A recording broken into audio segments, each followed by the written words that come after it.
I want to talk about a spiritual concept that took me years to understand.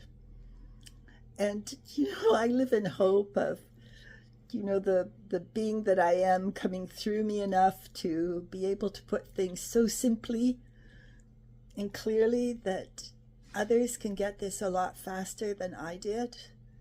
Because I think if I understood this earlier, it would have been easier for me. So it's this.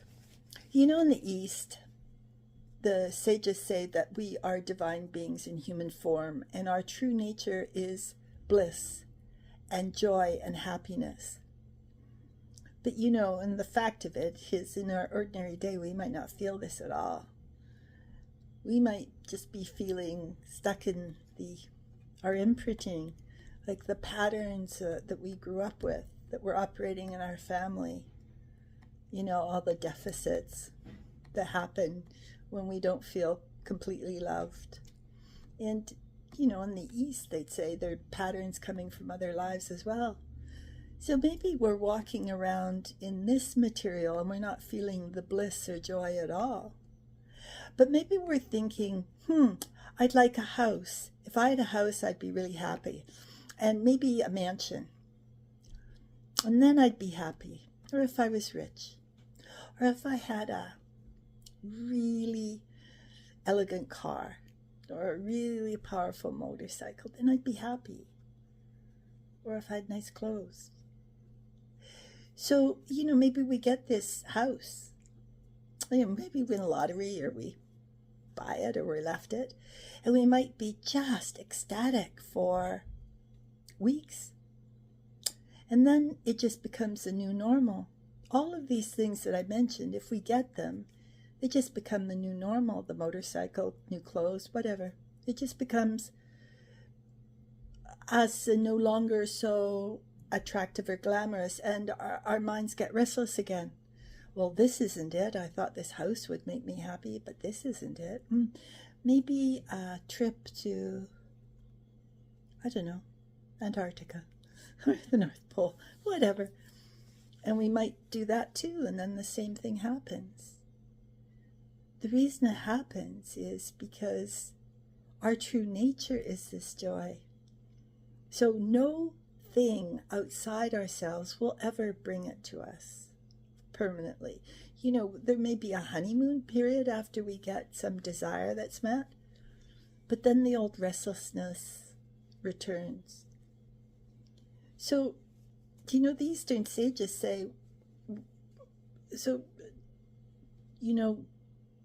have this awareness, be wise. So when you want something, be wise and know that it's really not going to solve this inner difficulty. It's not going to bring permanent happiness. And then maybe you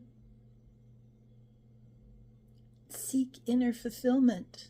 Maybe you just give up on reaching outside so much and you just go directly to the heart of the problem, which is, your own self.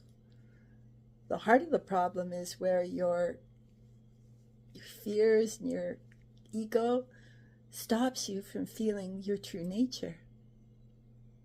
And then you start with turning inside, listening to this still small voice, really wanting your true nature. And if you're sincere over time, your ego will get smaller, and you'll start to feel flashes of this happiness and bliss inside, and then it will go again, and you go, what happened to it? Where is it? But you keep going on the journey, doing your practices, doing everything you can to steer towards the Creator and embodying the Creator within you.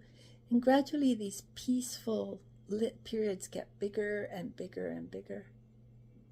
Until finally, someone who really is sincere, they really cross over. Their ego dies entirely and they become self-realized. And then they just live in bliss.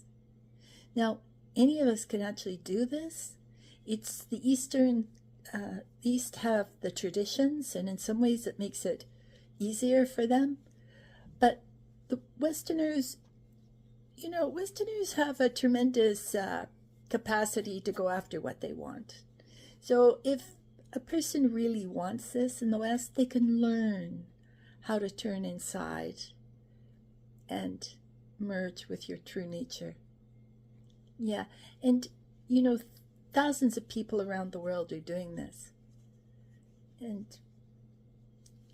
it just can be done. And even if you don't make it right through to self-realization, imagine having longer and longer peaceful periods and being more and more non-attached to material things and not feeling like that you're nobody if you don't have $1 million in the bank, because you really know you're a divine being. So you walk around with an incredible amount of dignity and peace within, and your presence makes this world brighter.